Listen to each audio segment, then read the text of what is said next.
પુરુષોત્તમો ગણે મંગલમ સ્થૂલિભદ્રાદ્ય મંગલમ ભદ્રબાહુદ્ય મંગલમ કુંદકુંદાર્ય જૈન ધર્મોસ્તુ મંગલમ જૈન ધર્મોસ્તુ મંગલમ સર્વમંગલ માંગલ્યમ સર્વકલ્યાણકારણમ પ્રદાનામ સર્વધર્માણામ જૈનમ જયતિ શાસનમ જૈનમ જયતિ શાસનમ અજ્ઞાનતિમિરાંધાનાં જ્ઞાનાંજનશલાકયા ચક્ષુરુન્મિલિतं યેન તસ્મૈ શ્રી ગુરુવે નમઃ તસ્મૈ શ્રી ગુરુવે નમઃ મંગલમય મંગલકરણ વીતરાગ વિજ્ઞાન નમુતાહિ જાતે ભયે અરિહંતાદિમહાન અજ્ઞાનતિમિરાંધાનાં જ્ઞાનાંજનશલાકયા ચક્ષુરુન્મિલિतं યેન તસ્મૈ શ્રી ગુરુવે નમઃ તસ્મૈ શ્રી ગુરુવે નમઃ. અનંતા સિદ્ધ ભગવાન કેવળી ભગવાન તીર્થંકર ભગવંતોને અત્યંત ભક્તિભાવ નમસ્કાર. પરમ કૃપાળુ દેવને અત્યંત ભક્તિભાવ નમસ્કાર. સર્વ મુમુક્ષોને મારા આત્મભાવ પ્રણામ. જય જિનેન્દ્ર, જય પ્રભુ, જય સદગુરુ વંદન. આપણે ગઈકાલે કયો પત્ર શરૂ કરેલો? 593. બરાબર, વેરી ગુડ. અને એની જે થોડી ઘણી રૂપરેખા આપણે જે બાંધેલી એની અંદર આપણે જરા હવે થોડો આગળ જવાનું છે, પણ તેમ છતાં આપણે જરા જે લઈ લીધું છે એ વાંચી લઈએ. સૌભાગ્યભાઈને પત્ર લખેલો છે, મુંબઈથી લખેલો છે, વૈશાખ સુદ 15 બુધવાર 1951. આત્મા અત્યંત સહજ સ્વસ્થતા પામે એ જ સર્વજ્ઞાનનો સાર શ્રી સર્વજ્ઞે કહ્યો છે. અત્યંત સહજ અને સ્વસ્થતા, સ્વ વત્તા સ્થ, સ્વમાં સ્થિતિ થવી અને સહજ પ્રમાણે સ્વમાં સ્થિતિ થવી. સ્વમાં સ્થિતિ બે પ્રકારે થઈ શકે. બુદ્ધિપૂર્વકના વિકલ્પો બંધ થાય, સ્થૂળ વિકલ્પો બંધ થાય, પણ અબુદ્ધિપૂર્વકના વિકલ્પો ચાલુ રહે, એને પણ સહજ સમાધિ જ કીધી છે. પણ તેમ છતાંય ખરેખરી સહજ સમાધિ 13મે ગુણસ્થાને, કે જ્યાં વિકલ્પો પણ હવે અબુદ્ધિપૂર્વકના વિકલ્પો પણ રહ્યા ન હોય, એવી અત્યંત સહજ સ્વસ્થતા પામે એ જ સર્વ જ્ઞાનનો સાર છે. જ્ઞાનની પ્રાપ્તિ કરીએ, જેમ જેમ જ્ઞાનની પ્રાપ્તિ કરીએ એમ વિકલ્પો ઓછા થતા જાય. અને જ્યારે સંપૂર્ણ જ્ઞાનની પ્રાપ્તિ થાય, કેવળ જ્ઞાન, ત્યારે અત્યંત સહજ સ્વસ્થતા સમાધિ, નિર્બીજ સમાધિ પણ જેને કહેવામાં આવે છે, એવી એને સમાધિ થાય. અને એ આપણે ગઈકાલે વાત કરી છે. આગળ જઈએ. અનાદિકાળથી જીવે અસ્વસ્થતા નિરંતર આરાધી છે. હવે આપણી વાત કરે છે. પહેલાં હરિહંત ભગવાનની વાત કરી અને ધ્યેય બાંધ્યું કે આ આપણું ધ્યેય હોવું જોઈએ કે ભાઈ મારે સહજ સમાધિ પ્રાપ્ત કરવી છે. પણ જીવે અનાદિકાળથી શું કર્યું છે? અસ્વસ્થતા. અસ્વસ્થતા એટલે પોતાનામાં સ્થિર નહીં એવું. તો ક્યાં સ્થિર થયો છે? બહાર પર વસ્તુમાં સ્થિર થયો છે. અને એને લઈને હવે એ પર વસ્તુમાં એ એવો ડૂબી ગયો છે, એવી જ્ઞેયલુબ્ધતા થઈ છે કે ત્યાંથી ઉપયોગને ઉખાડવો અને આ બાજુ લઈ જાવો એ હવે એને લોઢાના ચણા ચાવવા જેવું લાગે છે. કારણ કે ત્યાં જેને સુખ દેખાય છે અને એને લઈને એને માનસિક જોડાણ કર્યું છે. એ માનસિક જોડાણ જે છે એ જ દર્શન મોહ છે. સમજી લેજો. જો સંઘ બધા ઘણા પ્રકારના, આપણે આ દેહ સાથેનો સંઘ છે એ પણ એક ક્ષેત્રાવગાહ સંબંધ છે. ઋણાનુબંધ છે એ પણ સંઘ છે, પણ એ બધા એ કર્મકૃત છે. પોતે જે સંઘ ઊભો કર્યો છે કલ્પનાથી, કયો સંઘ? કે મારાપણું, મારું ઘર, મારી પત્ની, મારા બાળકો, પદ, પ્રતિષ્ઠા, લક્ષ્મી, અધિકાર, એ જે આપણે સંઘ કરીએ છીએ એ સંઘ કર્મકૃત નથી. સમજી લેજો. આપણે પોતે ભ્રાંતિથી ઊંધા પડ્યા છીએ. અને કૃપાળ દેવે તો બીજી જગ્યાએ પણ કીધું છે કે આશ્ચર્ય છે કે અચેતન એ ચેતનને અચેતન બનાવી રહ્યા છે. જો આ અચેતન છે, આ સેલફોન, અને એકદમ પૂતગલ છે, જડ છે. પણ મારો સેલફોન છે એમ કરીને જો આ સેલફોન નીચે પડે ને તૂટી જાય તો પૂતગલને હાનિ થઈ. પણ અહીંયા પણ આપણને કંઈક થાય છે. ચેતનને પણ કંઈક આરોહ અવરોહ આવે છે. શા માટે? કે એની સાથે એને જોડાણ કર્યું છે. આ જોડાણ જે છે એ જ સંસારમાં રખડાવનાર છે. કર્મ જે બાંધ્યા છે એ તો ઉદયમાં આવીને ખરવાના જ છે, ખરતા જ જવાના છે. પણ આવો સંબંધ જે બાંધ્યો છે પર વસ્તુની સાથે, જળની સાથે, એને લઈને જીવ પાછા નવા કર્મબંધ બાંધ્યા કરે છે. જો આખું ચક્ર કેવી રીતે ચાલુ રહે છે. ચક્રને તોડવાનું આપણા હાથમાં છે અને ચક્રને ચાલુ રાખવાનું પણ આપણા હાથમાં જ છે. કર્મતંત્રના હાથમાં નથી. કર્મતંત્ર તો કહે છે કે ભાઈ અમે પૂતગલને એક સાધન રૂપે તને આપીએ છીએ, તારે એ સાધનનો સદુપયોગ કરવો તો સદુપયોગ કર, દુરુપયોગ કરવો હોય તો દુરુપયોગ કર. બાકી ખરેખર તો તારી જ આખી રમત છે. જડ અને ચેતન અને અચેતનની પણ રમત નથી. અચેતન તો આપણા હાથમાં એક રમકડું છે, અને એ જો આપણે એનાથી જુદા પડીએ તો આપણું કાર્ય થાય. એટલે કહે છે કે તું અસ્વસ્થતા જે તને થાય છે કારણ કે તું બધાની સાથે જોડાયેલો રહે છે. કોની સાથે જોડાયેલો રહે છે? જે બધું બહાર છે એની સાથે. કાલે વાત કરી હતી ને, એને લઈને ઉપયોગ બહાર ને બહાર, બહાર ને બહાર ખેંચાયેલો જ રહે છે. અને એ ઉપયોગ ખેંચાયેલો રહે છે એટલે એ અંતર્મુખ થઈ શકતો નથી. અંતર્મુખ થયા વગર એને સહજ સમાધિ થઈ શકે નહીં. એટલે પોતે જ ખરેખર બહાર રહે છે અને પાછો સદગુરુ પાસે જઈને કહે કે અમને મોક્ષનો માર્ગ બતાવો. બોલો, કે પોતે જ પોતાના હાથમાં હાથકડી બાંધીને અને પછી કહે છે સદગુરુને કે ભાઈ મને છોડાવો. પોતે જ બંધાયો છે અને પોતે જ છૂટી શકે. સદગુરુ પણ તારા હાથકડીને ચાવી સદગુરુ પાસે નથી. સદગુરુ તને ખાલી માર્ગ બતાવે કે એને કેવી રીતે ખોલવી. બાકી ખોલવાની તો પાછી તારે જ છે. એટલે કહે છે કે તે જે અસ્વસ્થતા નિરંતર આરાધી છે. શા માટે? લોકો જાય જ્યોતિષ પાસે ને બધાની પાસે ને કે અમને તો આ ગ્રહ નડે છે ને શનિ નડે છે ને ગુરુ નડે છે ને આ તે. અને જ્ઞાની કહે છે કે તને અનંત કાળથી ત્યાં પોતે જે ગ્રહો ઊભા કર્યા છે એ જ તને નડે છે. કયા ગ્રહો ઊભા કર્યા છે આપણે? પૂર્વગ્રહ, મતાગ્રહ, હઠાગ્રહ, દુરાગ્રહ, પરિગ્રહ. આ જ ગ્રહો આપણને નડે છે. બાકી શનિ ને મંગળ ને બધા તો ઉપર શાંતિથી પોતાના પરિભ્રમણમાં છે. અને આપણે એમ માનીએ છીએ કે એ જો જરા એની પોઝિશન સરખી થાય તો મારું કંઈક કલ્યાણ થાય. જ્ઞાની કહે છે, કાનજી સ્વામી તો ખરેખર કહે કે તું એવો નમાલો છે, નિર્માલ્ય છે કે એની પોઝિશન બરાબર કોઈ પોઝિશન આવે ત્યારે તારા પુરુષાર્થ ઉપડે. તારો પુરુષાર્થ તારા હાથમાં છે. શનિના હાથમાં નથી, મંગળના હાથમાં નથી, ગુરુના હાથમાં નથી, તારા પોતાના હાથમાં છે. અને એ તારી લગામ તે કોને સોંપી છે? આ વૃત્તિઓને, અનાદિની વૃત્તિઓને.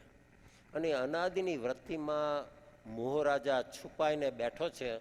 અને આપણી અજાગૃતિ હોય ત્યારે નિમિત્ત બહારમાં તો ઉદય ચાલુ જ છે અને આ બધી વૃત્તિઓમાં મોહરાજા છુપાઈને બેઠો છે. અને આપણે જાગૃતિ ન રાખીએ એટલે આ અનાદિની વૃત્તિ અને ઉદયનું અનુસંધાન થઈ જાય અને એને લઈને પછી પ્રતિકાર ઉઠે. સારું ખરાબ ઠીક અઠીક, આમ થયું તો સારું હતું, આમ ન થયું તો સારું હતું. હવે જો એ જાગ્રત રહે તો આ બેનું અનુસંધાન જ ન થાય અને એને લઈને રાગ દિવસ ન થાય, પ્રતિકાર ન ઉઠે, શાંત ભાવે સ્વીકાર કરીને જવા દે. આ જ છૂટવાનો માર્ગ છે, બીજો કોઈ માર્ગ નથી.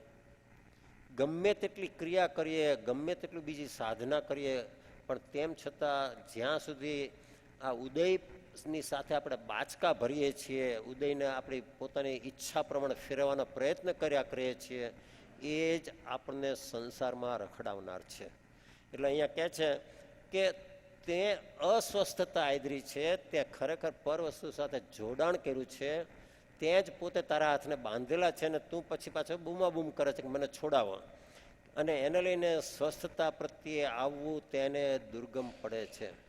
જો જે ઊંઘતો માણસ હોય ને એને જગાડવો બહુ સહેલો છે, પણ જે ઊંઘવાનો ઢોંગ કરી રહ્યો હોય એને જગાડવો બહુ અઘરો છે. એવી રીતે અહીંયા કહે છે કે તું એમ માને છે કે તું ખરેખર આમ તો સ્વપ્ન દશામાં છે, પણ પોતાને શું માને છે કે હું તો જાગ્રત છું, હું તો જાણું છું, મને ખબર છે બધી, મારે શું કરવાનું છે આ તે. અને એ બફમની અંદર જ પોતે ખરેખર સદગુરુ મળે તો પણ કોરો ને કોરો રહે છે. એટલે અહીંયા કહે છે કે તે આવી સ્વસ્થતા પ્રત્યે તારે આવવું બહુ દુર્ગમ પડે છે. અને એને લઈને શું થાય છે કે શ્રીજીને એમ કહ્યું છે કે યથા પ્રવૃત્તિકરણ સુધી જીવ અનંતિવાર આવી ગયો છે. આ વસ્તુ કારણ કે આપણે ગ્રંથિભેદ કરવો છે. ગ્રંથિભેદ વિના સમ્યક દર્શન થાય નહીં, ત્રણ કાળમાં ન થાય. ગ્રંથિ એટલે મિથ્યાત્વ અને ગ્રંથિભેદ એટલે મિથ્યાત્વને તોડવું. મિથ્યાત્વનો કાં તો ઉપશમ કરવો, કાં તો એનો ક્ષયોપશમ કરવો અને કાં તો ક્ષય કરવો. અને કે તું એ મિથ્યાત્વને તોડવા માટે, ગ્રંથિભેદ માટે તું યથાપ્રવતકરણ સુધી આવી ગયો, એના બારણે આવી ગયો. પેલો કહે છે ને હીરો ઘોઘેજીને ડેલે દઈને હાથ દઈને પાછો આવ્યો, કામ કર્યું નહીં, છેક સુધી ગયો અને કામ કર્યા વગર પાછો આવ્યો. એવી રીતે કહે છે કે અંતઃકરણ યથાપ્રવૃત્તિકરણ સુધી આપણે અનંતિવાર આવી ગયા. અને હવે અહીંયા સમજવાનું છે કે આ ગ્રંથિ ભેદ એટલે શું અને શા માટે આટલું બધું કરવા છતાં, અનંતવાર તે પહોંચવા છતાં પણ પાછા કેમ પડીએ છીએ. કારણ કે ગ્રંથિ ભેદ બે પ્રકારે કરી શકાય. આ એક પ્રકાર જે અહીંયા કીધું છે, અનંતવાર કર્યો છે કે શુભાશુભ ભાવ કર્યા અને એ શુભાશુભ ભાવમાં જ રહ્યો. સામે નિમિત્ત સારું મળ્યું તો શુભ ભાવ કર્યા, સામે ખરાબ નિમિત્ત મળ્યું તો અશુભ ભાવ કર્યા. એટલે પોતાના પુરુષાર્થની લગભગ કોઈ કરતા કોઈ જ પુરુષાર્થ નહીં, ઝીરો પુરુષાર્થ, અને નિમિત્તના આધીન થઈ જાય. હવે એની અંદર એવું બને કે શુભ ભાવમાં આવ્યો હોય, તીર્થંકરના સમોસનમાં ગયો હોય, સદગુરુની પ્રાપ્તિ થઈ હોય, આપણને અનંતવાર થઈ છે, અને એને લઈને એના શુભ ભાવમાં થોડો ઉછાળો આવે અને એને લઈને એ થોડો ઘણો જરા પુણ્ય બાંધે, પછી એને અનુકૂળતા આવે, પછી પાછું એવું થાય, પાછું કંઈ અશુભ આવે ત્યારે પાછું એટલે સુખ દુઃખના ચક્કરમાં જ રહ્યા કરે છે. એટલે સ્થિતિબંધ જે ઘટવો ને વધવો જે છે કોનો કર્મનો, એ આ શુભાશુભ ભાવને આધીન છે. પણ એ કર્મનો રસબંધ તોડવો હોય તો એ કશાયને કારણે જ આપણને રસ પડે છે, અનુભાગ પડે છે. પણ કશાયની મંદતાથી રસ નથી પડતો, એનો આધાર કશાયનો અંશે અભાવ થવાથી રસબંધ તૂટે છે. અને આપણે ગઈકાલે દ્રષ્ટાંત લીધું હતું, બધા જાણીએ છીએ કે પાણીમાં મીઠું નાખ્યું હોય 100 ગ્રામ, અને એને આપણે થોડું વધારે ખારું કરવું હોય કે થોડું ઓછું ખારું કરવું હોય તો આપણે બીજું પાણી નાખીએ ને અથવા તેમાંથી પાણી બાળીને થોડું કાઢી નાખીએ, પણ 100 ગ્રામ મીઠું તો એટલું ને એટલું રહે છે. એટલે આપણી કશાય કરવાની યોગ્યતા એટલી ને એટલી રાખીને જીવ શુભ અશુભમાં આવ્યા જ કરે છે. પણ એની કશાય કરવાની જે યોગ્યતા છે, કર્મ ગ્રહણ શક્તિ જેને કહેવામાં આવે છે, એ આપણે એને ઓછી નથી કરતા. કર્મ ગ્રહણ શક્તિ એટલી જ રાખીએ છીએ, પણ કોઈ વાર આપણે જરા ઓછું કરીએ, મંદતા કરીએ, કોઈ વાર આપણે જરા તીવ્ર કશાય કરીએ, અને એમ કરીને એ પોતે કર્મ ગ્રહણ શક્તિ જે એની છે એને ઓછી નથી કરતો. એ કર્મ ગ્રહણ શક્તિ અથવા તો કશાય કરવાની યોગ્યતા એ જો ઘટે તો રસબંધ ઘટે, એ વધે તો રસબંધ વધે, અને રસબંધ તોડ્યા વગર ગ્રંથિભેદ થાય નહીં. એટલે અહીંયા કહે છે કે ગ્રંથિભેદ સુધી આવી ગયો તું, પણ પછી પુરુષાર્થ કરવો પડે છે. ત્યાં સુધી તો તું શુભાશુભ, આપણે ગઈકાલે વાત કરી હતી, કાકતાલીય ન્યાયથી, નદી ગોળ પાષાણથી તારો પોતાનો કોઈ પુરુષાર્થ ન હોય અને જેવું નિમિત્ત મળે એવા તારા ભાવ થઈ જાય એમ થયું. પણ હવે તારે સામા વેણે તરવાનું છે. ગ્રંથિભેદ કરવા માટે આપણે સામા વેણે તરવું પડશે. અનાદિની વૃત્તિને જે આપણે વશ થઈને આપણે જે રાગ, દ્વેષ, ક્રોધ, માન, માયાલોભ કર્યા જ કરીએ છીએ, કરતા ભાવ કર્યા કરીએ છીએ, ભોગતા ભાવ કર્યા કરીએ છીએ, અને આપણે એમ માનીએ છીએ કે મને પર વસ્તુમાંથી સુખ મળશે, સુખ મળશે. અને અનંત કાળથી પર વસ્તુમાંથી સુખ મેળવવાના પ્રયત્ન કર્યા, પણ તેમ છતાં સુખની પ્રાપ્તિ થઈ નહીં. કેમ સુખની પ્રાપ્તિ ન થઈ? કૃપાળુ દેવે તો શરૂઆતમાં જ આપણને ચાપખો માર્યો છે કે એ જીવ બહારમાં સુખ નથી, અંતરમાં સુખ છે. અને પાછા મારા તમારા જેવા ડાયા ન થાય, દોઢ ડાયા ન થાય, એટલે કીધું અંતરનું સુખ અંતરની સમશ્રેણીમાં છે. નહીતર તો અજ્ઞાની કે ઓકે મારા અંતરમાં સુખ છે. એમ નથી, અંતરમાં સુખ છે એ હકીકત છે, પણ સમશ્રેણીમાં સુખ છે. સમશ્રેણીમાં સુખ છે એટલે અંતરમાં જઈને જે સ્વપરનો વિવેક કરે છે, સંપરિણતિમાં આવે છે, એને ખરેખર સુખની પ્રાપ્તિ થાય છે. અને એ થવા માટે કૃપાળદેવે 108 પત્રમાં લખ્યું, એ થવા માટે બાહ્ય પદાર્થોનું આશ્ચર્ય ભૂલ. તને બધું કોઈ નવી વસ્તુ બતાવે છે, કોઈ નવી રોલ્સ રોયસ લઈને આવ્યા હોય, કંઈ મર્સિડીઝ લઈને આવ્યા હોય, તો તને એના પ્રત્યે કેટલો બધો અહોભાવ થાય છે, અધધ થાય છે. અને તને તારા પોતાના આત્મા માટે ખરેખર એવું થતું નથી કે આ રોલ્સ રોયસને, મર્સિડીઝને જાણનાર પણ મારું જ્ઞાન છે. એ મર્સિડીઝને એ નથી ખબર કે હું મર્સિડીઝ છું, એને એ નથી ખબર કે મારી કેટલી કિંમત છે. કોહિનૂર હીરાને ખબર નથી કે મારી કિંમત દુનિયામાં કેટલી બધી છે ને લોકો પાગલ થાય છે. એને પોતાને ખબર નથી કે હું કોહિનૂર હીરો છું. એને જાણનાર આપણો આત્મા છે. અને એ જાણનારનું મહાત્મ્ય નથી આવતું.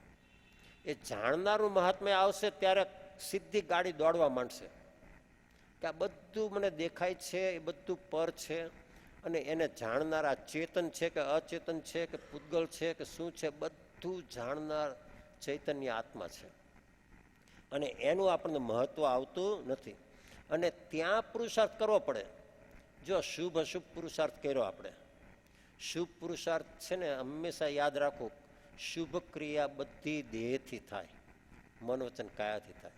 તમે પૂજા કરતા હોય, તમારે બધી જે વિધિ કરવી પડે, તમે દીવો લઈને પછી આરતી કરતા હોય, મંગળ દીવો કરતા હોય, કંઈ પણ કરતા હોય, સામાયિક કરતા હોય, તમે આસનમાં લઈને બેસો, બધું કરો, બધી ક્રિયા મન વચન કાયાથી થાય છે. દેહથી શુભ ક્રિયા થાય છે અને આત્માથી શુભમાંથી શુદ્ધમાં જવાની ક્રિયા થાય છે. તો આત્માની ક્રિયા કોણ કરે છે? આમ પાછું કહેવાય ઉપચારથી કે દેહથી જ આત્માની ક્રિયા થાય છે, કરણ વીર્ય દેહનું છે એનાથી જ થાય છે. પણ તેમ છતાંય જો વિચાર કરશો ને તો દેહની ક્રિયા પણ જુદી છે અને આત્માની ક્રિયા પણ જુદી છે. અને એ આપણે નથી કરતા એટલે આપણને એમ જ લાગે છે કે રમેશ તે હું. પણ રમેશ જે કંઈ કરે છે એ સંયોગી અવસ્થાથી થતા કાર્ય છે. કોઈ પણ કાર્ય, હું અત્યારે ચાલીને ત્યાંથી સંજય અપાર્ટમેન્ટ સંજય આવ્યો, એ બધું કાર્ય થયું તો એ કાર્ય સંયોગી અવસ્થાથી થયું, પણ એમાં એ બંનેનો આત્માનો અંદર ભાગ છે અને પૂતગલનો ભાગ છે. આત્માનો ભાગ કયો છે કે મેં જ્ઞાન મંદિરમાં જવાનો ઈચ્છા કરી, સંકલ્પ કર્યો, બસ આત્માની ક્રિયા આટલી. પછી દેહ સંભાળી લે છે કે ઓકે રમેશ તારે જવું છે ને ત્યાં, તો એ ચાલવાની ક્રિયા કરે, ત્યાં શું લઈ જવાનું છે સાથે, આ તે બધું જે કરે કોણ કરે? દેહ કરે. પણ એનું ચાલક બળ ક્યાંથી આવ્યું કે મારે જ્ઞાન મંદિર જવું છે. એટલે આત્માની ક્રિયા એ હંમેશા ડ્રાઈવર છે અને દેહની ક્રિયા છે એ ગાડીની ક્રિયા છે. જેમ કે ગાડી ગમે તેટલી સારી હોય પણ ડ્રાઈવર જ ન હોય તો ગાડી શું કરે? એટલે ગાડીને ચલાવનાર ડ્રાઈવર છે, દેહની ક્રિયા કરનારને ચાલક બળ આપનાર કોણ છે? આત્મા છે. એટલા માટે કૃપાળદેવે કઈ ગાથામાં કીધું આત્મસિદ્ધિની? આત્માની સત્તા વડે દેહ પ્રવર્તે જાણ. આત્માની સત્તા છે તો દેહની તમામ ક્રિયા થાય છે. અને જેવો ચેતન આત્મા એમાંથી નીકળી ગયો કે એ દેહ ત્યાં ને ત્યાં પથ્થરની પ્રતિમા થઈ ગઈ. પથ્થરની પ્રતિમા હલી પણ શકે નહીં, કંઈ આંખ ઉઘાડ બંધ ન કરી શકે, કાંઈ જ ન કરી શકે.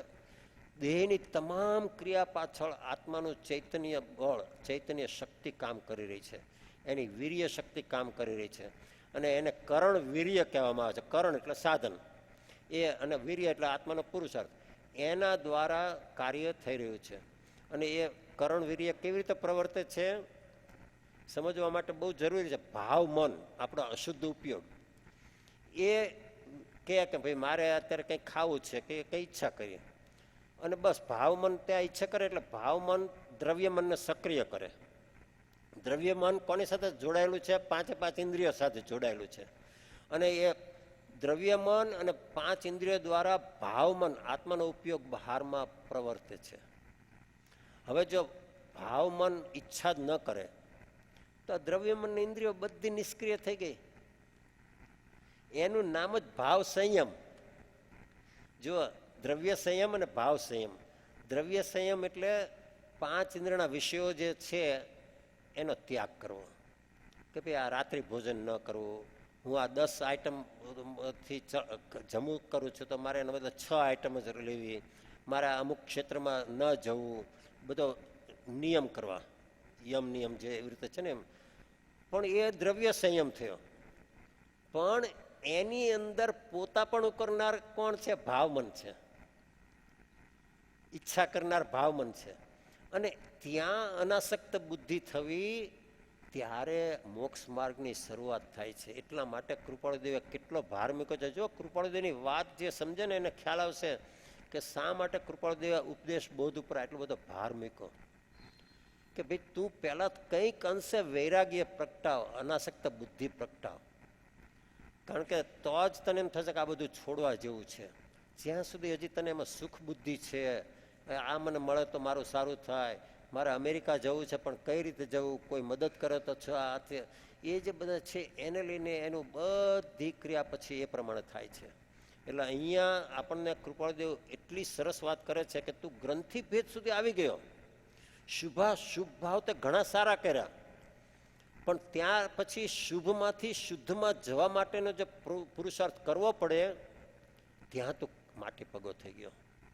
અને શુભમાંથી સીધા શુદ્ધમાં પણ પાછું જઈ ન શકાય. આ બહુ કૃપાળુદેવ આટલી નાના પત્રમાં આપણને ખૂબ મહત્વની વાત કરી છે. શુભ ભાવમાંથી શુદ્ધમાં સીધા ન જઈ શકાય. શુભ ભાવમાંથી આત્મલક્ષી શુભ ભાવમાં આવવાનો છે. જો આપણે જે મોટાભાગના જીવો શુભ ભાવ કરે છે ને એ આલોકના સુખની ઈચ્છાથી, પરલોકના સુખની ઈચ્છાથી, લોક સંજ્ઞાએ, ઓઘ સંજ્ઞાએ, મારા બાપ દાદાને બધા કરતા આવ્યો છે અને જોયા છે, અમારા આ જ સંપ્રદાયમાં જન્મ થયો છે, આ જ ક્રિયા અમે બધા કરતા આવ્યા છીએ, અને એને લઈને કંઈ પણ સમજણ વગર એ ક્રિયા કરતા રહેવું, એ લોક સંજ્ઞા કહો, ઓઘ સંજ્ઞા કહો, એ રીતે આપણે કરી છે. પછી જીવને કંઈક અંશે નિર્વેદ ગુણ પ્રગટે, છૂટવાની ભાવના થાય, એને ખ્યાલ આવે કે ખરેખર આમાં મારું કાંઈ ચાલતું નથી. અને એ નિર્વેદ ગુણ પ્રગટવો અનિવાર્ય છે. અને એ નિર્વેદ ગુણ ન પ્રગટે, હજી સંસારમાં જેને સુખ બુદ્ધિ જ રહે, લોલુપતા જ રહે, એને તો કદી પણ ધર્મની પ્રાપ્તિ થાય નહીં. અને એ જ્યારે એને ખ્યાલ આવે કે સારું આ બધું આટલું બધું કરું છું પણ કંઈક કાર્ય થતું નથી, એને પોતાને ખ્યાલ આવે કે કંઈ ફળ આવતું નથી, અને એમાં પાછું જો એને કંઈક સેવા ભાવ કર્યા હોય અને સંસ્કાર પાડ્યા અને સદગુરુનો ભેટો થાય, અને જો એનું આત્મલક્ષ થોડું બંધાય કે હવે મારે જે કંઈ કરવું છે ને એ આત્માની પ્રાપ્તિ માટે કરવું છે, આ આત્મલક્ષી શુભ ક્રિયા એ શુદ્ધ તરફ લઈ જનાર છે. કારણ કે લક્ષ બંધાયું છે. અને લક્ષ બંધાયું છે તો એનું કાર્ય થવાનું છે, કારણ કે હવે લક્ષ્ય સહિતનું બાણ થયું. પહેલાં શું હતું? લક્ષ્ય વિનાનું બાણ, અને એ હંમેશા નિષ્ફળ જાય. એટલે અહીંયા આપણે શું સમજવાનું કે ગ્રંથિ ભેદ સુધી આવ્યો ને કાર્ય કેમ ન થયું. આપણે બધા ગ્રંથિ ભેદ સુધી કેટલી વાર આવી ગયા છીએ. અરે એ ભૂતકાળની વાત તો જવા દો, કેટલી વાર આવી ગયા છે એ ભૂતકાળની વાત જવા દો. અહીંયા જેટલા બેઠા છે ને એ બધા યથાપ્રવતકરણની દશામાં છે. આ સમજી લો છો. ખરેખર આટલો દુર્લભ મનુષ્ય ભાવ એને જ મળે કે જે ખરેખર કિનારે આવ્યો છે. હવે આપણે નક્કી કરવાનું છે કે મારે કિનારે આવીને ડૂબવું છે કે મારે કિનારે આવીને 2 પગલાં ભરીને મારે એમાંથી નીકળી જવું છે. અને આપણે કિનારે આવીને પછી પાછા મધદરિયે જઈને ડૂબીએ છીએ. એટલે અહીંયા આપણે વિચાર કરવાનો છે. ખરેખર આવો દુર્લભ મનુષ્ય ભાવ મળ્યો હોય. બધા લોકો ભલે કે દુષ્મકાળ, હુંડાવ સરપણી કાળ, આ તે, પણ વિચાર તો કરો. ધર્મની પ્રાપ્તિ, સદગુરુની પ્રાપ્તિ, સત્શાસ્ત્રની પ્રાપ્તિ, બુદ્ધિનો ક્ષયોપશમ, આવું સરસ ધર્મ કરવા માટેનું સ્થાન, કૃપાળુદેવની નિર્વાણ ભૂમિ, અને કેટલી નજીક કૃપાળુદેવની જન્મભૂમિ અને સાધના ભૂમિ ને બધું, કેટલા તીર્થયાત્રા, તીર્થક્ષેત્રો, બધું મળ્યું છે. ઉચ્ચ ગોત્ર મળ્યું છે, ઉચ્ચ કુળ મળ્યું છે, પુણ્યનો ઉદય છે. અહીંયા બેઠા છે એમાંથી કોઈને એવું નથી કે કાલે મને જમવા મળશે કે નહીં. અને આ બધું મળ્યા પછી પણ જો કાર્ય ન થાય તો સમજવું કે એમાં બીજા કોઈને દોષ દેવા જેવો નથી. આપણે પોતે જ ખરેખર મેલ કરવત મોચીના મોચી. મને તો સંસારમાં ગમે છે અને હું જ્યાં જઉં છું ત્યાં ગોઠવાઈ જાઉં છું અને મારું ચાલે છે. જ્યાં સુધી આ ગોઠવાઈ જવાનો ભાવ છે એ અમે અહીંયા હોય ને ત્યારે એમ થાય કે જ્યારે જવાનું હોય ને અમેરિકા, ત્યારે એમ થાય કે ચાલો હવે અમેરિકા જવાનું છે ને મારે પોતાને જ રસોઈ કરવાની ને મારે જ પોતાને જ બધા વાસણો કરવાના ને મારે જ ગાડી ચલાવવાની ને મારે જ વેક્યુમિંગ કરવાનું ને મારે જ લોન્ડ્રી કરવાની ને મારે જ બધું કરવાનું મારે. એટલે બહુ આકરું લાગે ખરેખર.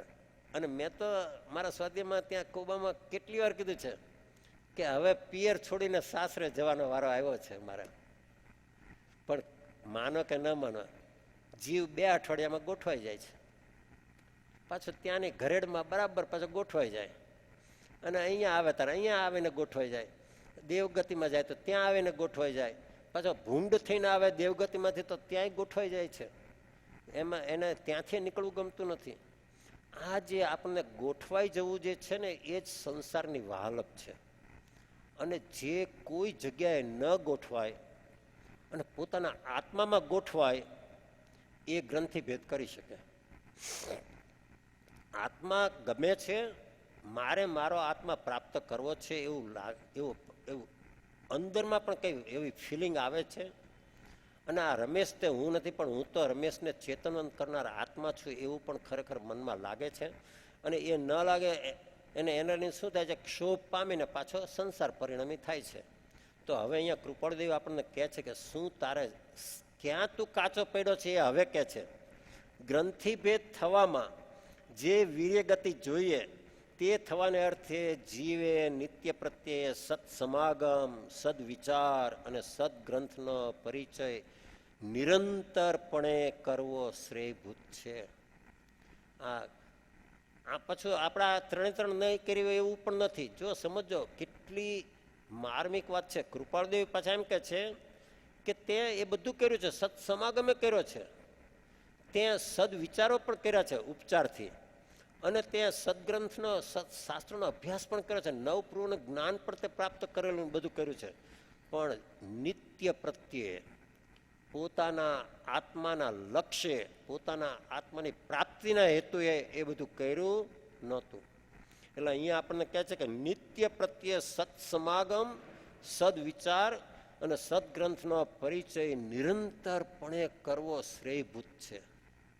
અને એના માટે કૃપાળદેવે ખરેખર એટલી સરસ વાત કરી છે ને. જો આપણે 570 અંદર આ પત્ર જો સમજવું હોય ને તો 570 ગાંધીજીને લખેલો પત્ર છે. ગાંધીજી જ્યારે આફ્રિકામાં હતા અને એમને બધું પૂછાયું હશે કે ભાઈ અહીંયા તો ઉપાધિ ઘણી લાગે છે ને શું છે ને એવું બધું મને ખ્યાલ નથી એક્ઝેક્ટલી શું, પણ પત્રના જવાબ ઉપરથી એવું લાગે છે. એટલે એમને લખ્યું છે જેમ જેમ ઉપાધિને ગ્રહણ કરીએ તેમ સમાધિ સુખ ઓછું થાય છે, ઉપાધિ ઓછી કરીએ તો સમાધિ સુખ વધે છે.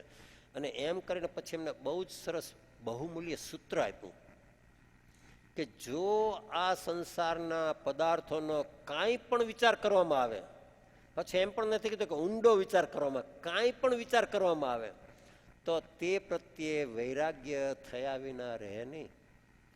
અને પછી કારણ આપ્યું કેમ કે માત્ર અવિચારે કરીને તેમાં મોહ બુદ્ધિ રહે છે. માત્ર અવિચારે કરીને મોહ બુદ્ધિ રહે છે. અને અવિચાર એટલે શું? મને પર વસ્તુમાં સુખ દેખાય છે, મોહ બુદ્ધિ ઉત્પન્ન ક્યાંથી થાય છે? આપણે આ વિચાર નથી કરતા. વિચાર કરીએ તો તરત સમજાય કે મેં જ મોહને ઊભો કર્યો છે. કોઈ મોહરાજા જેવી કોઈ વસ્તુ નથી. ધર્મરાજા જેવી આપણે ભલે પેલો ઉપમિતિ ભાવ પ્રપંચામાં બધું લખ્યું હોય કે તારે ધર્મરાજાના પક્ષમાં રહેવું છે કે મોહરાજાના પક્ષમાં રહેવું છે વગેરે, પણ તું જ અવળી દ્રષ્ટિએ તું જ પોતે મોહરાજા બને છે અને તારી દ્રષ્ટિ સવળી થાય ત્યારે તું પોતે જ ધર્મરાજા બને છે. એવું નથી કે કોઈ ધર્મરાજા બીજા છે ને હવે હું એના પક્ષમાં જાઉં છું અને આ મોહરાજા કોઈ બીજા છે ને હું એના પક્ષમાં જાઉં છું. જીવ જ્યારે ઊંધો પડે ત્યારે એ પોતે જ મોહરાજા બને છે. એટલે મેં ગયા વખતે આપણે અંતર્મુક્તની સાધના લીધેલી ત્યારે વાત કરેલી કે જીવ પોતે જ ખરેખર પ્રોડ્યુસર છે પોતાના નાટકનો, પોતે જ દિગ્દર્શક છે, પોતે જ અભિનેતા છે અને પોતે જ ખલનાયક છે. બીજું કોઈ નથી. પણ આપણે એમ માનીએ છીએ કે આ દીકરો જરા મારા કયામાં નથી રહેતો ને એને લઈને હું હેરાન થઉં છું. એટલે આપણે આપણા દીકરાને હકીકતમાં ખલનાયક જોઈએ છીએ. મને હેરાન કરનાર મારો દીકરો છે, મને હેરાન કરનાર મારી પત્ની છે, કચકચ કર્યા કરે છે હાથે. તને હેરાન કરનાર કોઈ નથી આ જગતમાં. કોઈ હેરાન તને કરી શકે પણ નહીં. તે જે કર્મો બાંધ્યા છે એ કર્મ પ્રમાણે તને બધું મળે છે. અને એ જે બીજા હેરાન કરે છે એવું તને દેખાય છે ચર્મચક્ષુથી, એ એમ નથી. આપણે ગઈકાલે વાત કરી હતી ને, સોપારી કોણે આપી છે? દીકરો એવો પાક્યો હોય તો એ દીકરાને સોપારી કોણે આપી કે આવું બધું ખોટું કરવાની? પોતાના અશુભ કર્મોએ. અને ત્યાં કામ કરવાનું છે. દીકરાને તો સમજાવવાનો પ્રયત્ન કરીએ એ તો એક વ્યવહારથી છે, પણ આવા કર્મ હવે મારે બાંધવા નથી. એટલે અહીંયા આપણને કહે છે, જો આ 453 ઉપર જે ત્રીજો પેરેગ્રાફ છે ને, અનિત્ય પદાર્થ પ્રત્યે મોહ બુદ્ધિ હોવાને લીધે આત્માનું અસ્તિત્વ, નિત્યત્વ અને અવ્યાબાદ સમાધિ સુખ ભાનમાં આવતું નથી. આમ કૃપાળુદેવના વચનો જે છે ને સૈદ્ધાંતિક છે.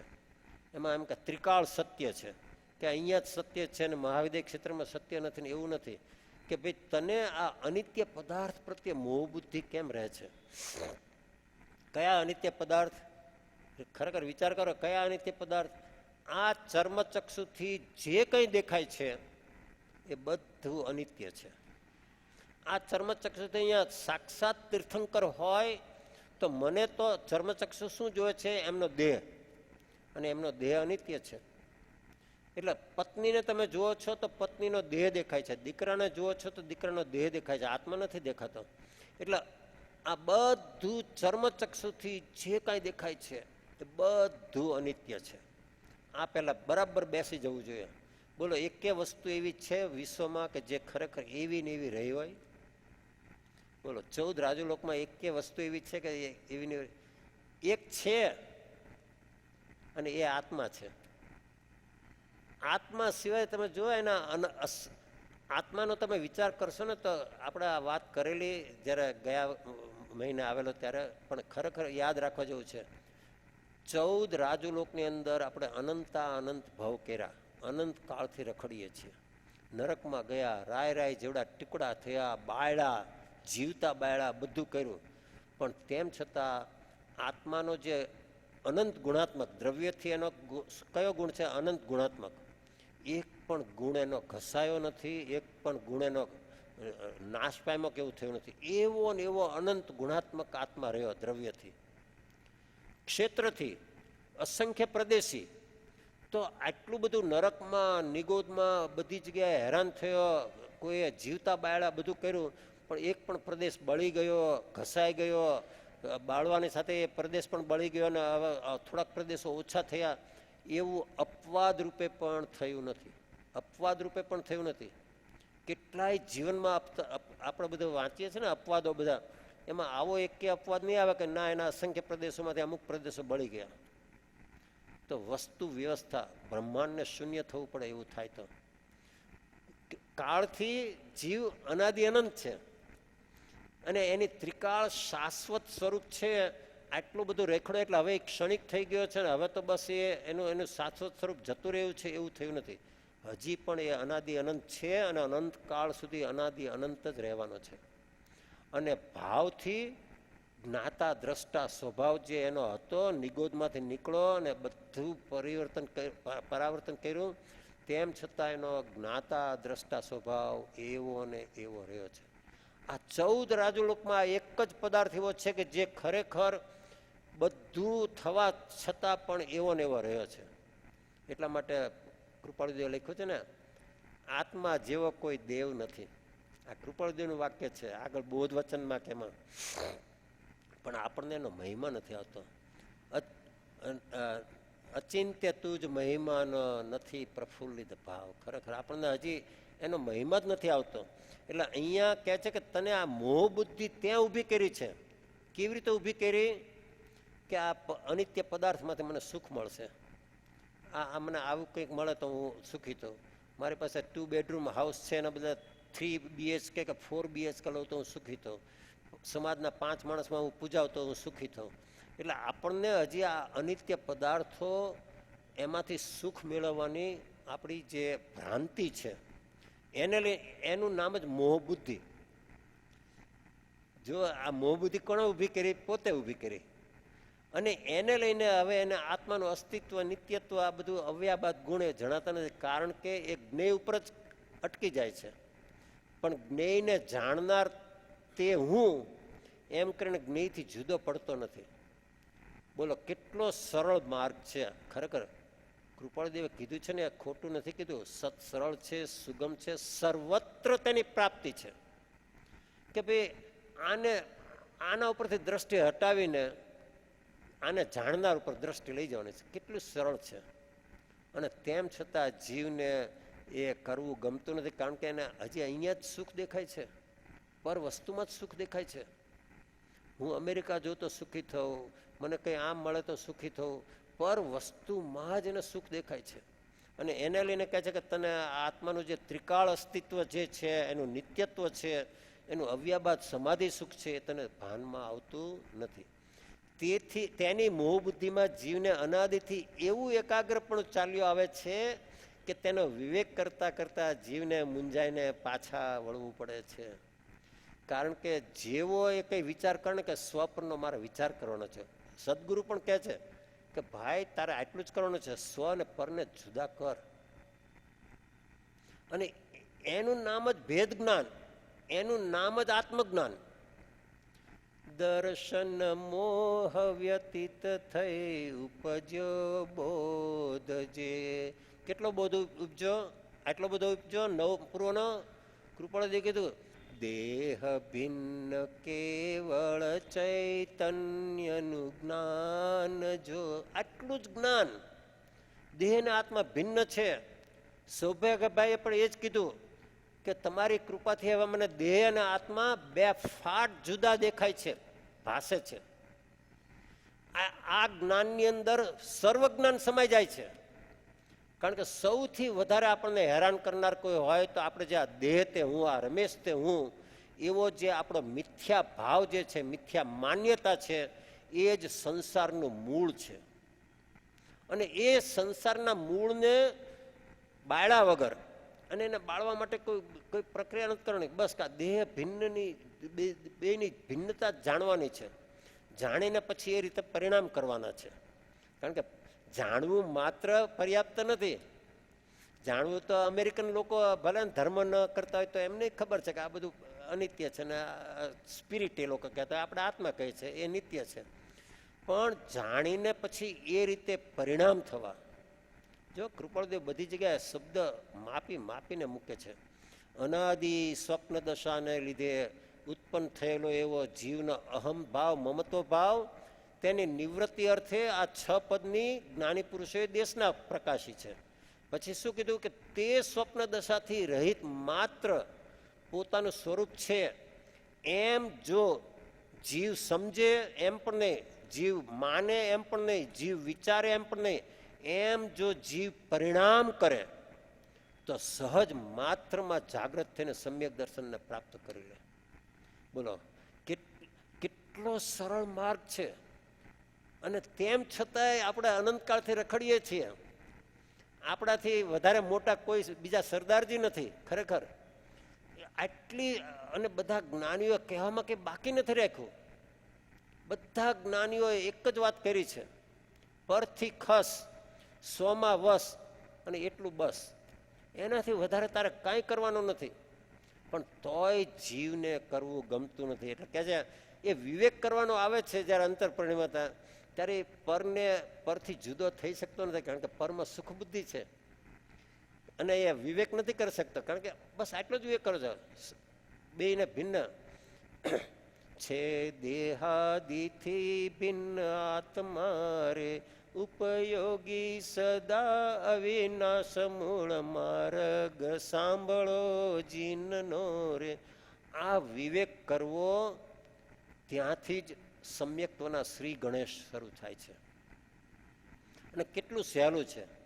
પત્નીને છોડવાની નથી, દીકરાને છોડવાના નથી, સમાજને છોડવાનો નથી. એ બધું તો આગળની દશામાં આવશે, સર્વસંગ પરિત્યાગ, 6ઠ્ઠા ગુણસ્થાને. પણ 4થા ગુણસ્થાને આવવા માટે, આ ગ્રંથિ ભેદ કરવા માટે તારે ફક્ત એટલું જ કરવાનું છે કે ભાઈ ભલે હું પત્ની સાથે બધો વ્યવહાર કરું, ભલે દીકરાના માટે બધું કરું, પણ એ મારી પત્ની નથી, એ મારો દીકરો નથી. એક સ્વતંત્ર આત્મા છે, એ એનું નસીબ લઈને આવ્યો છે, અને એ એનું પોતાની જે બધી પર્યાયો છે નિશ્ચિત છે. અને એની અંદર હું કદાચ એને કંઈ પણ મદદ કરું તો હું નિમિત્ત માત્ર જ છું. આપણે જે અંજના સતીની કથા શરૂ કરી છે એમાં આવે છે ને, અંજનાને આટલું દુઃખ પડતું હતું, તેમ છતાં પણ એક વાર પણ એમને વિકલ્પ નથી આવ્યો કે આ પવનજયને કારણે હું હેરાન થઉં છું. એક વાર પણ વિચાર કરો તમે. અને એવો જીવ જે છે ને એક અવતારે કે 1 કે 2 ભાવમાં નીકળી જાય. અને એ કરવું એટલું અઘરું નથી. એટલી આપણામાં ખરેખર પોતાના જ કર્મનો ઉદય જે આવે છે અને એનું જે ફળ જે છે, કાં તો તમે એ ફળનો સ્વીકાર કરો અને કાં તો તમે એ ફળમાંથી પસાર થાવ અને તમે એને વેદો. પણ સામાન્ય રીતે જ્યારે ફળને આપણે સ્વીકાર કરી લઈએ છીએ ને વેદીએ છીએ ને ત્યારે મન વિક્ષિપ્ત થાય છે, મન આકુળ વ્યાકુળ થઈ જાય, પાછો એ નવા કર્મોને બંધ કરે. અને એના બદલે જસ્ટ એને જોતા રહો. આમ કિનારે ઊભા રહીને તમે જુઓ, નદીમાં ગમે તેટલો પૂર આવ્યું હોય પણ તમે કિનારે ઊભા હોય તો આપણને કંઈ થાય? હિતેશભાઈ, ભલે ને અંદર સર્પ તણાતો હોય, મોટું ઝાડ તણાતું હોય, મૂળથી ઉખડી ગયેલું આ તે, પણ આપણને કંઈ ન થાય. પણ આપણે એની સાથે તણાતા હોઈએ અને સર્પ આપણી નજીક આવતો જોઈએ તો એ પાણીમાં ડૂબવાના બદલે આપણું હાર્ટ પહેલાં બેસી જાય, કારણ કે આપણે એની અંદર તણાઈએ છીએ. પણ તમે કિનારે ઊભા હોય તો સર્પ ગમે એવો તણાતો હોય, કંઈ પણ એવું થતું હોય, આપણને કંઈ ન થાય. એટલે અહીંયા કહે છે કે તારે વિવેક કરતી વખતે જ તું પાછો મૂંઝાઈ જાય છે અને ત્યાંથી તું પાછો વળે છે. જુઓ, શુભ ક્રિયામાંથી પાછો નથી વળતો. શુભ ક્રિયામાં તો બહુ હોશિયાર છે. કૃપાળુદેવે તો શું ક્યાં સુધી લખ્યું છે 166માં, અનંત વાર બધી ક્રિયાઓ કરી, અનંત વાર શ્રવણ કર્યું, અનંત વાર દીક્ષા લીધી, તેમ છતાં કાર્ય થયું નહીં. કારણ કે શુભ ક્રિયા માત્રથી કાર્ય થતું નથી, આવો સ્વપરનો વિવેક કરવાથી કાર્ય થાય છે. અને એ કરવાનું આવે ત્યારે આપણે પરમાં સુખ બુદ્ધિનો ત્યાગ કરવો જ પડે. પરમાં સુખ બુદ્ધિ છે ત્યાં સુધી પર અને સ્વ એક થઈ ગયા છે. કઈ રીતે એક થયા છે? માન્યતામાં એક થયા છે. જેમ કે આ રમેશ તે હું, તો છે 2 દ્રવ્ય, પૂતગલ અને આત્મા. એ બંનેની વિભાવ વ્યંજન પર્યાય છે. અને હું એમ માનું છું કે આ રમેશ તે જ હું. એટલે આપણે જે એકપણું કર્યું છે એને કૃપાળુદેવે અંતર સંબંધીય સંબંધ કીધો છે. માનસિક જોડાણ કહો, સાયકિક બોન્ડ કહો, અંતર સંબંધીય સંબંધ કહો, બધું એકાર્થવાચી છે. અને એને લઈને જીવ એ પરથી જુદો પડી શકતો નથી, કારણ કે એને એમ હજી સુખ દેખાય છે. અને જ્યાં સુધી સુખ દેખાય ત્યાં સુધી કાર્ય થવાનું નથી. અને તે મોહ ગ્રંથિ છેદવાનો વખત આવવા પહેલા તે વિવેક છોડી દેવાનો યોગ પૂર્વકાળે કેટલી વાર બન્યો છે? ઘણી વાર બન્યો છે. કેમ કે જેનો અનાદિકાળથી અભ્યાસ છે તે અત્યંત પુરુષાર્થ કર્યા વિના અલ્પકાળમાં છોડી શકાય નહીં. હવે આ તો સમજાવવાની પણ જરૂર નથી.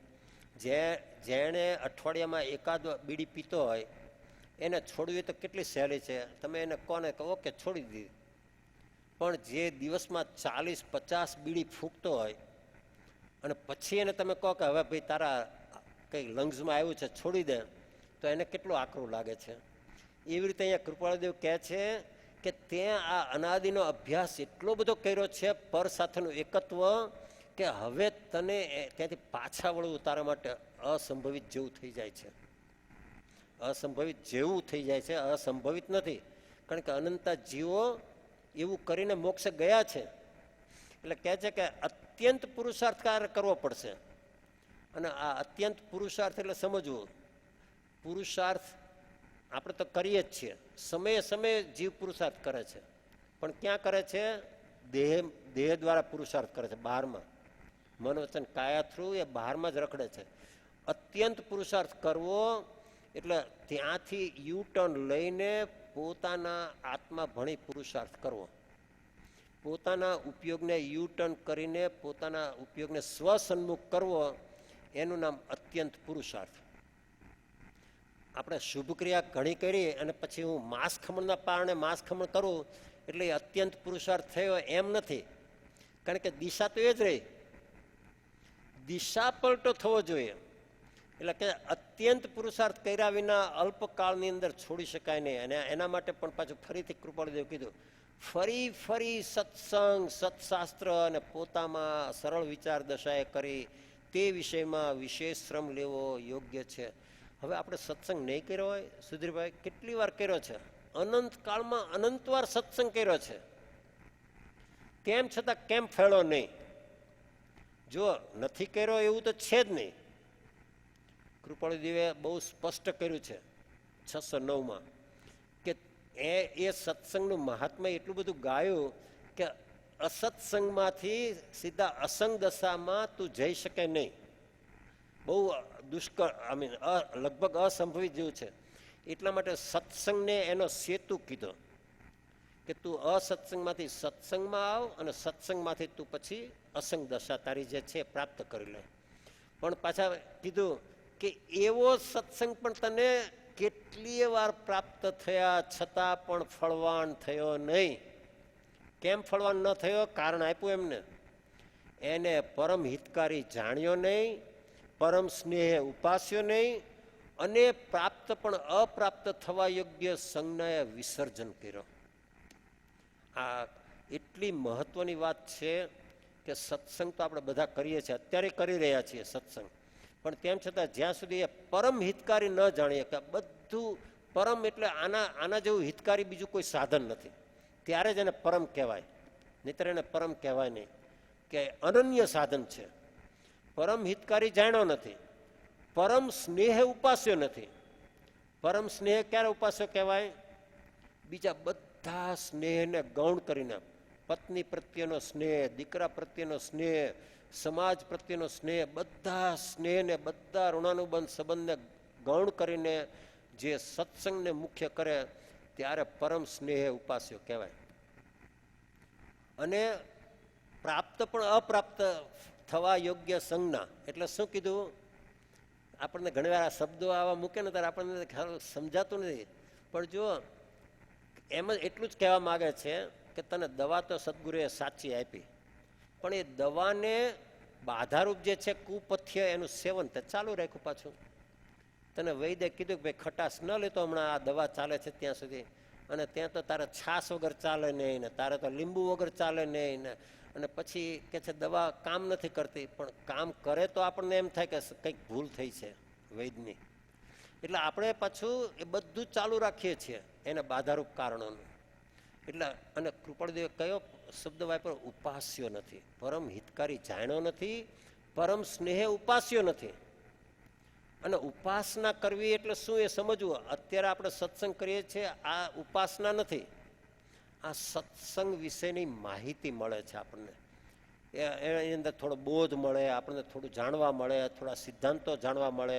અને પણ સાચો સત્સંગ અહીંયાથી બહાર નીકળીએ ને ત્યારે શરૂ થાય. અથવા તો એને બીજી રીતે મૂકવું હોય તો ઉપાસના કરવી સત્સંગની, એટલે સત્સંગના મળેલા બોધ અનુસાર પોતાના પરિણામ જ્યારે થાય ત્યારે સત્સંગ ફેળો કહેવાય. અને એના માટે કૃપાળદેવે કયા પત્રમાં એટલી અદ્ભુત વાત કરી છે ને, ખરેખર ફરી ફરી વાંચજો એ પત્ર 491, કે કોણ સત્સંગની ઉપાસના કરી શકે. એટલી અદ્ભુત રીતે એમને સમજાવ્યું છે કે સર્વ દુઃખથી મુક્ત થવાનો જેનો નિર્ણય દઢ થયો છે. જો કેટલી મહત્વની વાત કૃપાળદેવ કરે છે.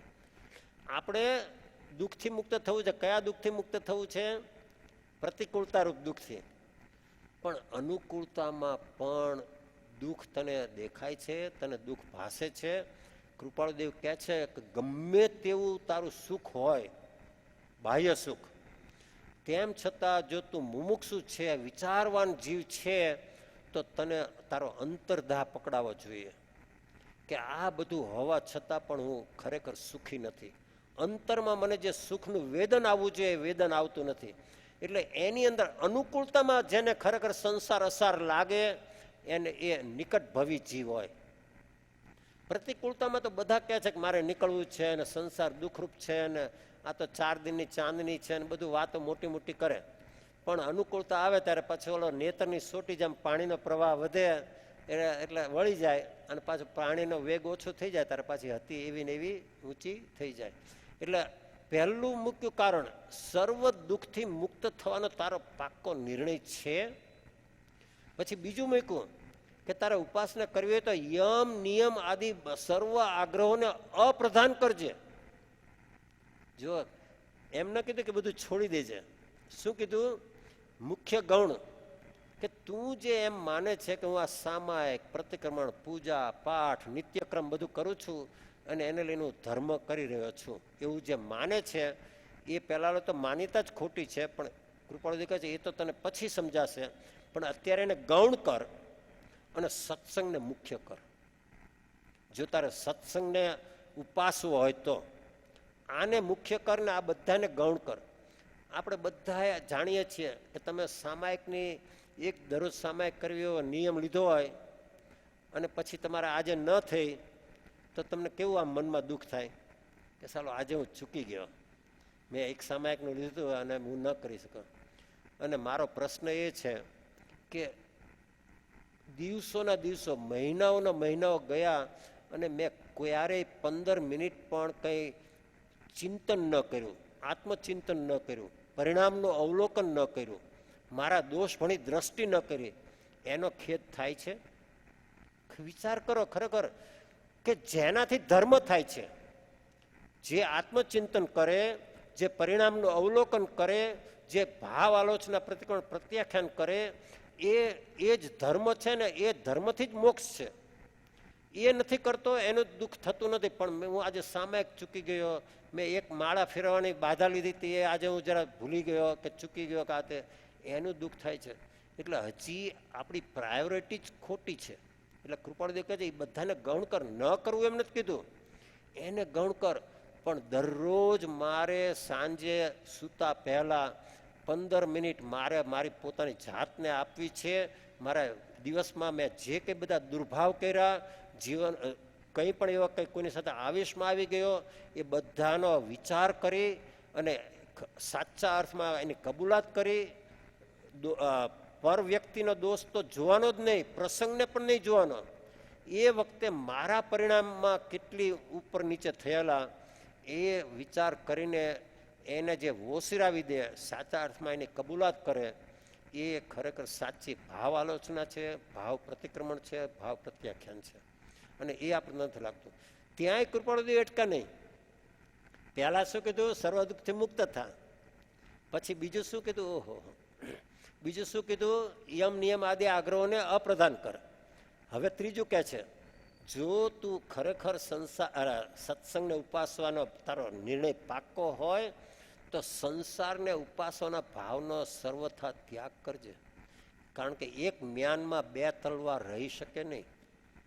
એટલે તારે ખરેખર સત્સંગની ઉપાસના કરવી હોય તો સંસારની ઉપાસના પણ ચાલુ રાખવી. એમ સંસારને છોડવાની વાત નથી. સંસારને તું સંસારમાં રહે, બધું કરે, તારા કર્તવ્ય ફરજ બજાવ, પણ આની મુખ્યતા કરજે સત્સંગની. ત્યાંય અટકા નહીં કૃપાળુદેવ. જો આ ખરેખર આ સત્સંગની ઉપાસના કરવી એ કેટલી, ક્યારે કહી શકાય કે હું સત્સંગની ઉપાસના કરું છું?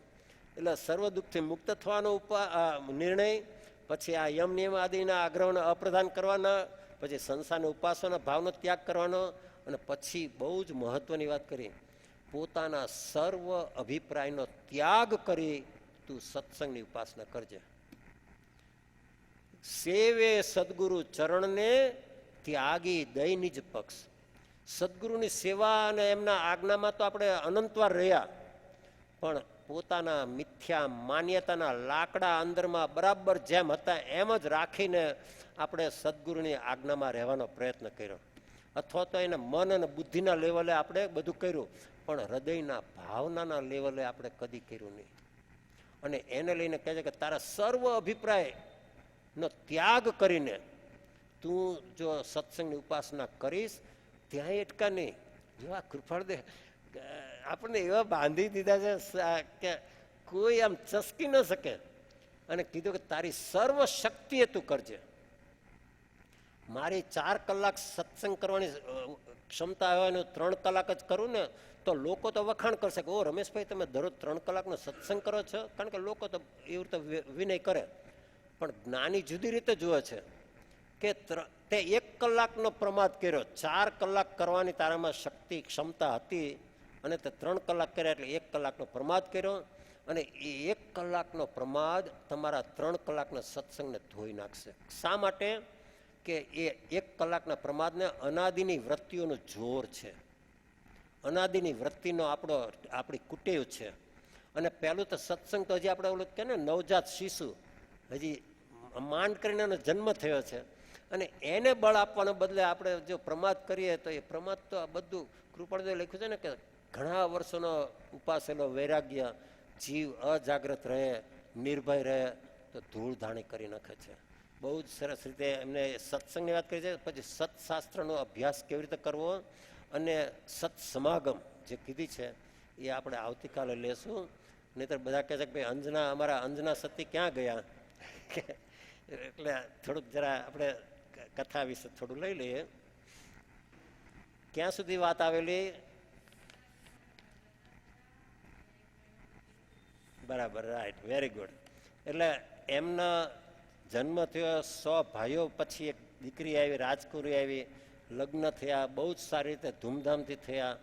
અને કેટલી નાની બાબતની અંદર પવનજયે ખરેખર પૂર્વગ્રહ બાંધ્યો. આ કથા આપણને કહે છે કે આપણે આવું જ કરીએ છીએ. સાવ કેટલી નજીવી વાત હતી. પોતે તો બોલ્યા પણ નહોતા અંજના, એમની બહેનપણી બોલેલી. શું બોલેલી? કે અમૃત તો થોડું પણ સારું, પણ આ ઝેરના ઢગલા પણ એ તો ખોટા. અને એ તો પાછી બહેનપણી બોલી હતી. અને આને બચાવ ન કર્યો. આ બચાવ ન કર્યો એટલે એ ગુનેગાર છે એવું કોણે નક્કી કર્યું? પવનજયે. અને આવી જ ભૂલ આપણે અનંત કાળથી કરતા આવ્યા છીએ. કોઈને થોડું ઘણું જાણતા હોય અને એને આમ ન કર્યું એટલે આપણે એના આખા કેરેક્ટર ઉપર લેબલ આપીએ કે આ લોભી છે, આવો છે, આ તેવો છે. આ એકવાર કદાચ કંઈક કોઈ બાબતમાં ખોટું બોલ્યો હોય કોઈ કારણસર, અને આપણે પછી એના ઉપર આખું એને કેરેક્ટર ઉપર લેબલ આપીએ કે આ જૂઠાડો છે. હવે આપણને એક જ વસ્તુનું ભાન હોય અને એ પણ આપણને ખબર ન હોય કે કઈ અપેક્ષાએ એને એવું બોલવું પડ્યું, અને આપણે પછી એને એમ જ કરીએ. અને એને લઈને એને કીધું કે મારે તો એની સાથે લગ્ન નથી કરવા. પ્રહસિતે સમજાવ્યો ખૂબ. કલ્યાણ મિત્ર જીવનમાં હોવા બહુ જરૂરી છે. અને સમજાવીને કે ભાઈ આ બંને રાજા વચ્ચે વેર થશે, યુદ્ધ પણ થવાની સંભાવના થશે, અને તું આ કરે છે બરાબર નથી. એટલે પછી કીધું ભલે લગ્ન કરીશ. લગ્ન કરીને તરત જ એનો ત્યાગ કર્યો. વિચાર કરો, આ જે પૂર્વગ્રહ જે આપણે જે છે ને, પેલી મિશ્રસા એમની બહેનપણી બોલી હતી. શું બોલી હતી? અમૃત તો થોડું પણ સારું અને પેલું ખરાબ. એક વાર બોલી હતી. અને પવનજીએ એને યાદ કરી કરીને, ઘોલન કરી કરીને એની ગાંઠ બાંધી. બોલો, મિશ્રસાનો વધારે વાંક કે પવનજીનો વધારે વાંક? ખરેખર વિચાર કરો. આપણે આવું જ કરીએ છીએ. કોઈ આપણા માટે કંઈક ખરાબ કર્યું હોય ને, તો એ તો બચારા એક કંઈક ખોટું આડું કર્યું હોય ને કરીને જતો રહ્યો હોય, પણ આપણે એને યાદ રાખીને એને આવું કર્યું હતું, એને આવું કર્યું હતું, એને આવું કર્યું હતું, એમ કરીને આપણે ગાંઠ બાંધીએ છીએ. અને આ પવનજીએ એવું જ કર્યું. ગાંઠ બાંધી એનો ત્યાગ કર્યો. દિવસો, મહિનાઓ, વર્ષો ગયા. અને પછી તો પેલી વસંત તિલકા તો એની બહેનપણી હતી, અને ખૂબ ખૂબ રોષ કરે. ખરેખર આ ખબર નથી એ કેવા કર્મો બાંધે છે, નિર્દોષને આવી રીતે હેરાન કરે છે, આવું જ કરવું તો લગ્ન શું કરવા કરે, આ બધું કેટલું બોલે છે. પણ એક વાર પણ અંજના એમ કહેતી નથી કે એમનો વાંક છે. ઉલટું શું કહે છે સાંભળજો, બહુ જ સરસ સમજવા જેવું છે, કે હું કેવી અભાગી કે મને એમની સેવા કરવાનો અવસર નથી મળતો. કોઈ અંતરાય આવી ગયો છે વચ્ચે. જો આ દ્રષ્ટિ જુઓ તમે, ખરેખર. એને પવનજીનો તો દોષ દેખાતો જ નથી. એ કહે છે કે હું કેટલી અભાગી કે મને આ 22 વર્ષ સુધી એમની સેવા કરવાનો, એમને રાજી કરવાનો, રાખવાનો મને અવસર નથી મળતો. કેવા અંતરાય કર્મ મેં બાંધ્યા હશે. આ સાચી દ્રષ્ટિ છે. અને આવી દ્રષ્ટિ રાખીને તો તમને કોઈના પ્રત્યે દુર્ભાવ ન થાય. કારણ કે આપણા કર્મોનો આખું નાટક આપણા કર્મોનું જ છે. પણ પછી એમાં એવું બન્યું કે રાવણ જે છે એ વખતે બહુ બળવાન હતો, અને કેટલાય રાજાઓ એના ખંડિયા હતા. એમાં વરુણ રાજા એ બળવાન થયો. પછી આ જ્યારે બળવાન થાય ને, એટલે પછી કે હવે મારે ખંડણી ભરવી નથી, કર નથી ભરવો, એટલે એને કર ન ભર્યો. એટલે રાવણે એના ભત્રીજા ખર અને દૂષણ એ બેયને સૈન્ય સાથે મોકલીને કીધું કે એમને વરુણ રાજાને હરાવીને એને બંદી કરીને મારી પાસે લાવો. અને આ વરુણ રાજા તો એવો બળવાન થયેલો, અને એના 2 દીકરા જે હતા એ બંને દીકરા બહુ જ કુશળ હતા યુદ્ધમાં, અને જંગ બહુ મોટો ખેલાયો, ઘણા લોકો મેરા. પણ છેવટે એમને વ્યૂહરચના કરીને ખર અને દૂષણને પકડી લીધા અને કારાગૃહમાં મૂકી દીધા. અને એક કાળ એવો હતો ને કે એકવાર રાજા હારી જાય ને, અથવા તો સેનાપતિ હારી જાય ને, એટલે બધા સૈન્ય પછી ભાગવા માંડે. કારણ કે ભાઈ આપણો રાજા ગયો કે આપણો સેનાપતિ ગયો, એટલે હવે આપણું અહીંયા કોઈ નથી. અને રાવણને ત્યાં સમાચાર મળ્યા કે ખર દૂષણ એને પકડી લીધા છે મારા ભત્રીજાને. એટલો બધો કોપાયમાન થયો, અને એણે પોતે નક્કી કર્યું કે હું યુદ્ધ કરવા જઈશ. અને એ વખતે એ શું કરે કે પોતાના જે બધા ખંડિયા રાજા હોય ને એ બધાને પાછું કહે કે તમે પણ તમારું સૈન્ય લઈને હાજર થજો. જેમ મહાભારતના યુદ્ધ વખતે પછી બધા સૈન્ય બધા પક્ષમાં આવીને ઉભા રહે એવી રીતે. તો પ્રહલાદ પણ ખરેખર, પ્રહલાદ રાજા જે હતા એ પણ રાવણના નીચે હતા. એટલે એમને નક્કી કર્યું કે હું યુદ્ધ માટે જઉં છું. તો પવનજીએ કીધું કે ના પિતા, તમે તો હવે મોટી ઉંમર થઈ છે, તમે રહેવા દો, હું જ જઈશ. અને ઘણી આનાકાની પછી પવનજીએ નક્કી કર્યું કે હું જ જઈશ. પ્રહસિતે પવનજીને બોલાવ્યો. જો આ કલ્યાણ મિત્રનું કાર્ય જુઓ તમે, ખૂબ વિચાર માગી લેવું છે કે મિત્ર, આપણે યુદ્ધમાં જઈએ છીએ, યુદ્ધના કંઈ ઠેકાણા નહીં, કેટલો સમય ચાલશે એ પણ આપણને ખબર નથી, આપણે જીવતા પાછા આવશું કે નહીં એ પણ આપણને ખબર નથી. તું એક કામ કર, જતા પહેલાં તું અંજનાને મળી લે, એને ખુશ કર, અને પછી તું ખરેખર આપણે જઈએ યુદ્ધમાં, એ જ યોગ્ય છે. હવે જેને આવી ગાંઠ બાંધી હોય ને, તરત જ પાછું યાદ આવે મને ઝેરની સાથે સરખાવ્યો હતો, અને તેમ છતાં અંજના કંઈ બોલી નહીં, અને એને આખી સલાહને અવગણી. એ કે ભાઈ, અને પ્રહસિતે બધો પ્રયત્ન કર્યો, પણ પછી તો હવે જે રાજકુંવર હોય એને તો પછી વધારે શું કહેવાય. આ બાજુ અંજનાને ખબર પડી. કોના દ્વારા? દાસીઓ દ્વારા. કે લોકોમાં બધી વાત થાય છે કે પવનજી યુદ્ધ કરવા માટે જાય છે, અને વરુણ રાજાની સાથે ને રાવણ પણ આવવાનો છે ને બહુ મોટું યુદ્ધ થવાનું છે. અને અંજનાને મનમાં એટલું દુઃખ થાય છે કે બીજા બધાને ખબર પડે છે ને મને તો સમાચાર પણ મોકલતા નથી. કોણ? પવનજી. પણ એને નક્કી કર્યું કે એ જ્યારે નગરના રાજમાર્ગ ઉપરથી નીકળશે ને ત્યારે હું નીચે જઈને ઊભી રહીશ, હું એમના પગમાં પડીશ અને હું એમને ખરેખર મારી આંખમાં આંખ મિલાવીને શક્ય છે કે એમના ભાવ બદલાઈ જાય અને બધું બરાબર થાય. હા, એમને વિચાર કરો, સતી સ્ત્રી, પોતાનો વાંક નહીં પણ તેમ છતાંય અને આટલા વર્ષોથી આમ જે મ્લાન વદન થઈ ગયું હોય, કોઈ જાતનું કંઈ આશા ન રહી હોય અને એ નીચે ઉતરીને કોઈ ઓલા થાંભલા જે હોય ને કેરોસીનના લેમ્પના ને એને ટેકે દઈને ઊભી રહે છે. અને આ પવનજી એના લશ્કર સાથે નીકળે છે. પવનજીએ દૂરથી જોયું અને ખ્યાલ આવી ગયો કે આ અંજના આવીને ઊભી છે. એની સામે જોવાની પણ તસ્તી લીધી નહીં અને જાણે કે એ છે જ નહીં એવી રીતે ચાલવાનું શરૂ. અને અંજના ત્યાં જઈને એમના પગમાં પડી અને કીધું, નાથ, તમે બધાને કીધું પણ મને ન બોલાવી. કંઈ વાંધો નહીં, તમારો બિલકુલ વાંક નથી, મારા જ કોઈ અંતરાય કર્મનો ઉદય છે. જો આ ખરેખર આટલી સરળતાથી પ્રેમથી વાત કરે છે અને કહે છે કે તમે યુદ્ધ જીતીને આવો, સકુશળ પાછા આવો, એવી મારી અંતરની ભાવના છે અને તમે આ દાસીને ભૂલતા નહીં. અને આવું કહેવા છતાં આનું હૃદયમાં જેને કે ને કોઈ જાતના કોઈ ભાવ આવતા નથી અને તિરસ્કાર કરીને એ આગળ નીકળી જાય છે. અને આ ત્યાંથી ચાલતા હજી તો મહેલના પહેલા પગથિયે આવીને ખરેખર ઢળી પડ્યા. કારણ કે એમની પણ જેને કે ને સહનશક્તિની આમ લિમિટ આવી ગઈ કે મારો વાંક નહીં ને આ કયા કર્મો મારા ઉદયમાં આવ્યા છે. અને વસંત તિલકાએ એમને ઊભી કરીને અંદર લઈ ગયા અને ત્યાં ને ત્યાં અંજના સતીએ નક્કી કર્યું કે બસ હવે મારા મનની સાથે સમાધાન. હવે બસ મારે એવી ઈચ્છા પણ નથી કરવી કે એ મને મળવા આવે કે મને આશા છોડી દીધી. જે 22 વર્ષથી આટલો તિરસ્કાર થયો હોય, એના મહેલના પગથિયા ન ચડ્યા હોય કે બસ હવે મેં સમજૂતી કરી લીધી. કઈ સમજૂતી કરી? દાદા ભગવાને કીધું છે ને એ ખરેખર 2B 2A, એમાં 2B બહુ મહત્વના છે. ભોગવે, પહેલો બી કયો? બી ફોર બોય, ભોગવે તેની ભૂલ. કે મારા જ કર્મનો ઉદય છે ને હું ભોગવી રહ્યો છું, એમાં પવનજી નિર્દોષ છે, બીજા બધા નિર્દોષ છે, કોઈનો વાંક નથી.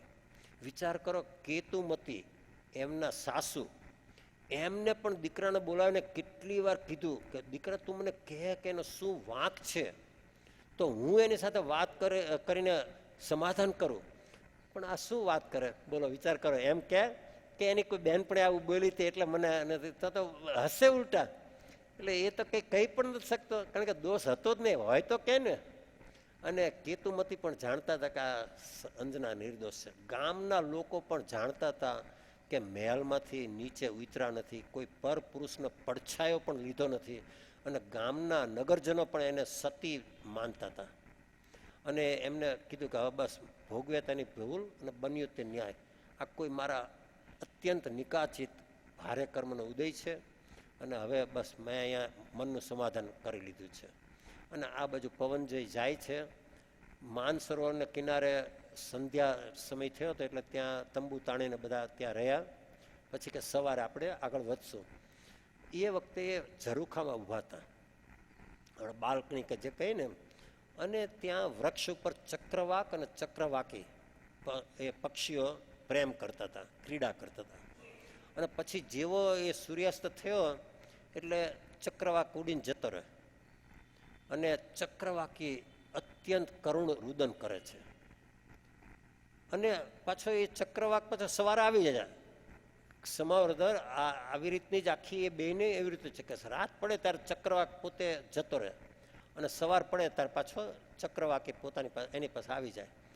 અને આ પવન જે વિચારે ચડે છે કે અરે કા 12 કલાકનું દુઃખ વિરહ એ પણ આ સહન નથી કરી શકતી. પછી તો ખબર છે કે સવારે તો આવવાનો જ છે ચક્રવાક. અને તેમ છતાં એનો આવું કરુણ વિલાપ કરે છે. તો મારી અંજના 22 વર્ષથી જેના મહેલના પગથિયા પણ હું ચડ્યો નથી અને જેનું મેં મોઢું પણ જોવાની કંઈ તસ્દી નથી લીધી, એની શું હાલત હશે?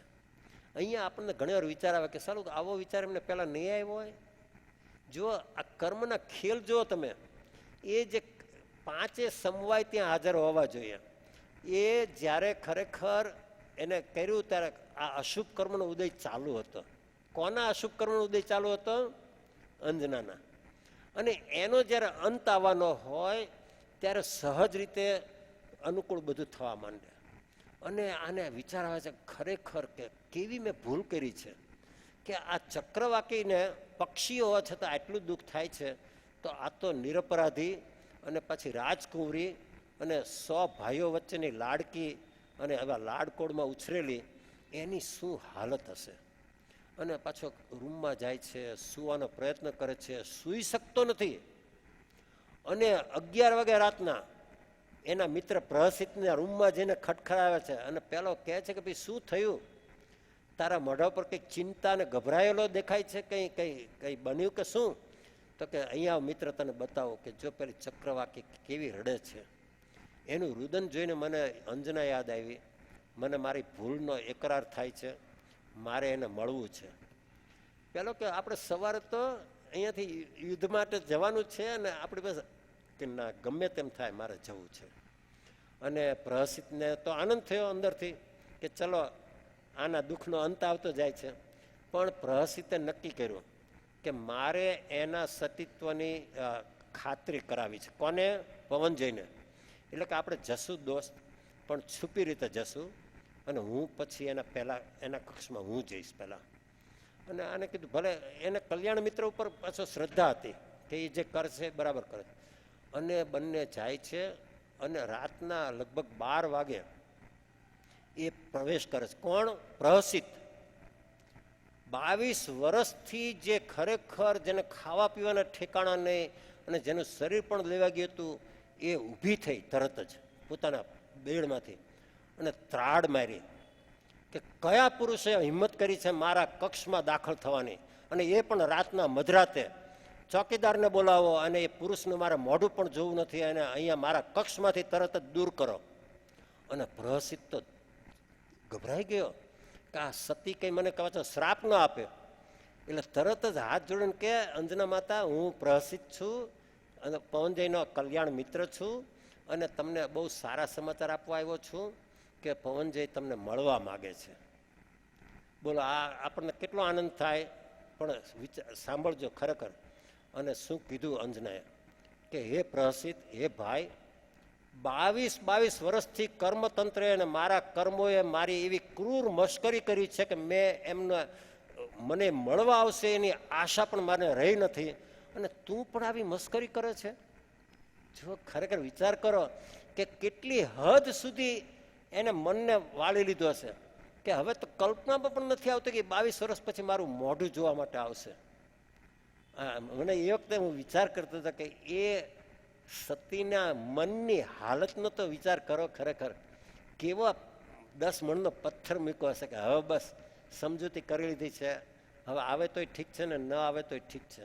પણ જ્યારે ખબર પડી કે આવવા માગે છે, અને આ પવનજી સાંભળતો હતો, અને પવનજી સાંભળતો હતો એટલે એને ખ્યાલ આવી ગયો કે આ અત્યારે હું નહીં જઉં ને તો વાત ઘણી બધા ખોટી દિશા. તરત જ દાખલ થયા. અને આ અંજનાને માનવામાં ન આવ્યું કે પવનજી પોતે હજી તો પહેલાં કે કદાચ કે મળવા આવવાના છે ને પછી કે આ યુદ્ધમાંથી બોલાવશે ને આ તો એવું કંઈ જ નહીં. અને એ તો પથારીમાંથી ઊભી થઈને ત્યાં થાંભલીને ટેકે ઊભી રહી એક દાસીની જેમ, અને વિસ્ફારિત નયને પવનજી સામે જોઈ રહ્યા. અને પવનજીને ખ્યાલ આવી ગયો કે આ સ્ત્રી ખરેખર કેટલી નિર્દોષ છે. અને તરત જ એને બેસાડીને પોતાની પાસે બેસાડી અને પલંગ ઉપર બેસાડી અને કીધું કે અંજના, તમે નિર્દોષ છો. મેં એવો મોટો અપરાધ કર્યો છે કે તમે મને માફ કરો તો પણ ભગવાન મને માફ કરવાનો નથી. મેં એટલો ભયંકર દોષ કર્યો છે અને હું તમારી માફી માગવા આવ્યો છું. મને પોતાને અત્યારે હવે ખ્યાલ આવે છે કે અને બોલો શું કીધું અંજનાએ કે હા એ તમારે તો આવું આવું કર્યું એની માફી તમારે માગવી જ જોઈએ અને તમારે ખરેખર એકરાર કરવો જોઈએ. બોલો ઊભા થયા પલંગમાંથી, એમના પગ પાસે બેસી ગયા કે નાથ તમે એવું નહીં બોલો, તમારો બિલકુલ વાંક નથી. કોણ? અંજના કહે છે મારા પોતાના કર્મોએ તમને ખરેખર આવું કરવા માટે મજબૂર કર્યા હતા. આ ખરેખર આનું નામ સાચી સમજણ. અને આવી જેને સમજણ છે ને એના પછી એક કે બે ભવ સિવાય વધારે ભવ હોય જ નહીં રિયલી. કે જેને હજી અત્યારે પણ દોષ નથી દેખાતો, અત્યારે પણ કહે છે કે મારા કર્મનો દોષ છે કે તમારે આવું બધું કરવું પડ્યું. અને પછી તો એને બાહુમાં સમાવી દે છે. પ્રહસિતને અને વસંત તિલકાને ખ્યાલ આવી ગયો કે આપણી હવે અહીંયા ઉભા રહેવાની આપણી યોગ્યતા નથી, અને એ બંને બહાર નીકળી જાય છે. અને એ રાત અંજના માટે સોહાગ રાત બની ગઈ. અને સવારે 5 વાગે કહે છે કે ભાઈ મારે તો યુદ્ધ માટે જવું પડે એમ છે. અને આ તરત જ અંજના એ કીધું કે પતિ તમને મારે કહેવાનું છે કે હું ઋતુ સ્નાતામાં હતી અને મને અંદરથી સ્પષ્ટ ભાસ થાય છે કે મને ગર્ભ રહ્યો છે, અને તમે જશો તો મારા ઉપર એવા કલંક લાગવાના છે કે વાત ન પૂછો. અને આ કે મારે તો ગયા વગર છૂટકો નથી. પણ એમને પોતાની રાજમુદ્રિકા જે હતી કાઢીને આપી અને કીધું જો આના ઉપર મારું નામ પણ છે, અને કદાચ કોઈ કંઈ શંકા કરે તો તું આ બતાવજે, અને તરત જ બધું સરખું થઈ જશે અને હું બને એટલો જલ્દી આવીશ. અને એ તો જાય છે. આપણને એમ લાગે કે 22 વર્ષના દુઃખનો અંત આવ્યો ખરેખર. પણ ન જાણ્યું જાનકી નાથે સવારે શું થવાનું છે. આ થોડા કલાકનું જે એમને અત્યંત સુખ જે મેળવ્યું અને પછી જે દુઃખના બધા ડુંગરા જે આવવાના છે એની વાત આપણે કાલે કરીશું. બહુ જ સરસ કથા છે. કથા કરતાં એની અંદર આપણા માટે બોધ લેવાનો જે છે એ બહુ જ વધારે છે કે કોઈનો દોષ ન જુઓ. આપણું કંઈ ખરાબ થાય તો હંમેશા પોતાના કર્મ ભણી દોષ કરો, વિચાર કરો. કૃપાળુદેવ જેવા કૃપાળુદેવ જ્યારે એમ લખે કે અમે દોષ કર્મ બાંધ્યા માટે અમારો દોષ છે, તો પછી હું અને તમે કઈ વાડીના મૂળી? એકાવતારી પુરુષ, સાતિશય જ્ઞાની પુરુષ, ભગવાન મહાવીરના અંતેવાસી શિષ્ય, અને એ જો એમ કહેતા હોય કે ભાઈ જેણે કર્મ બાંધ્યા છે એનો દોષ છે, તો પછી આપણે શા માટે કોઈ કદાચ કે બે શબ્દ આડાવાળા બોલે, કોઈ કદાચ કંઈ આપણને ન ગમે એવું કરે, અને આપણે જે દુઃખી થઈએ છીએ એની પાછળ સમજી લેવું કે આપણું અજ્ઞાન જ કામ કરી રહ્યું છે. જે દિવસે જીવ, કૃપાળદેવનું આ વાક્ય યાદ રાખજો, જગત આખું નિર્દોષ છે એમ જાણી પોતાના દોષ ભણી દ્રષ્ટિ કરજે. જગત આખું નિર્દોષ છે, અને આપણને તો એમ લાગે છે કે જગત આખું ગુનેગાર છે ને હું જ નિર્દોષ છું, અને બધા મને જ હેરાન કરવા માટે બધું આવું બધું કરે છે. બોલો, અહીંયા મને બહેન કે ગુરુવારે, હા હા આપણે ગુરુવારે જશું. પછી એમને અચાનક યાદ આવ્યું અને કે ભાઈ કંઈ કારણસર નથી જઈ શકાયું. હવે જો રમેશ એમ વિચાર કરે ને કે લો એમના કારણે મારું વવાણિયા જણો અટકું. ભગવાન કહે છે એમના કારણે નથી અટકું, તારા પોતાના દોષના કારણે અટકું છે. આ દ્રષ્ટિ જ્યારે આપણી થશે ને ત્યારે બીજા કોઈનો દોષ દેખાશે નહીં. અને એ અંજના સતીએ હજી પણ જે એમના દુઃખના ડુંગરા આવ્યા એ કેવી રીતે એમાંથી પસાર થાય છે એ આપણે જે હજી 2-3 દિવસ છે ને એમાં આપણે એની વાત કરીશું. ઓમ. મંત્રે મંત્રો સ્મરણ કરતો કાળ કાઢુ હવે આ, જ્યાં ત્યાં જોવું પરભણી ભૂલી બોલ ભૂલું પરાયા. આત્મા માટે જીવન જીવવું લક્ષ્ય રાખી સદાય, પામું સાચો જીવન પલટો મોક્ષ માર્ગી થવાને. પામું સાચો જીવન પલટો મોક્ષ માર્ગી થવાને. સદગુરુ દેવ કી જય, પરમ કૃપાળુ દેવ કી જય, ત્રિલોકના નાથ કી જય, સબ સંતન કી જય, આનંદ ઘન